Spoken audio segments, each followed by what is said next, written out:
Welcome to best mobile Dindigul. இன்றைக்கி நம்மள்ட்ட வந்திருக்க மாடல் பார்த்தீங்கன்னா சாம்சங் A50 மாடல் வந்திருக்கு. சாம்சங் A50 மாடல் வந்திருக்குது. இதோட ஸ்பெசிஃபிகேஷன் பார்த்தீங்கன்னா 6GB ரேமு 128 இன்டர்னல் மெமரி வரும். 6GB ரேமு 128 இன்டர்னல் மெமரி வரும். 6GB ரேமு ஸ்டோரேஜ் 128 வரும். இது பார்த்தீங்கன்னா நல்லா பக்கா கண்டிஷனில் வந்துருக்குது.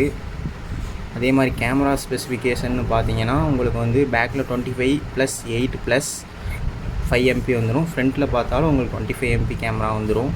கேமரா குவாலிட்டிலாம் நல்லா பக்காவாக இருக்குது. அதே மாதிரி ஃப்ரண்ட் கேமராவும் நல்லா டீசெண்டாக இருக்குது. அதே மாதிரி இன்டிஸ்பிளே ஃபிங்கர் பிரிண்ட் மாடலு. அதே மாதிரி சைடு பேனலு எல்லாமே பிராண்ட் நியூ கண்டிஷனில் இருக்குது. ஒரு டென்ட்டு ஸ்க்ராட்ச் அந்த மாதிரி எதுவுமே இல்லை. சைடு பேனல்லாம் பிராண்ட் நியூ கண்டிஷனில் இருக்குது. Samsung A50 6/128 brand new condition. Display எதுவுமே சேஞ்ச் பண்ணல, எல்லாமே ஒரிஜினலு. இதுக்கு நம்ம சொல்கிற விலை பார்த்தீங்கன்னா 6500 வருது. யாருக்காவது வேணும்னா கால் பண்ணி கன்ஃபார்ம் பண்ணிக்கங்க. இதே மாதிரி ரெகுலர் அப்டேட்ஸை பார்க்க நம்ம யூடியூப் சேனலை சப்ஸ்கிரைப் பண்ணிக்கங்க. ஆல் த பெல் ஐக்கன் கொடுத்துக்குங்க. தேங்க்யூ ஃபார் வாட்சிங்.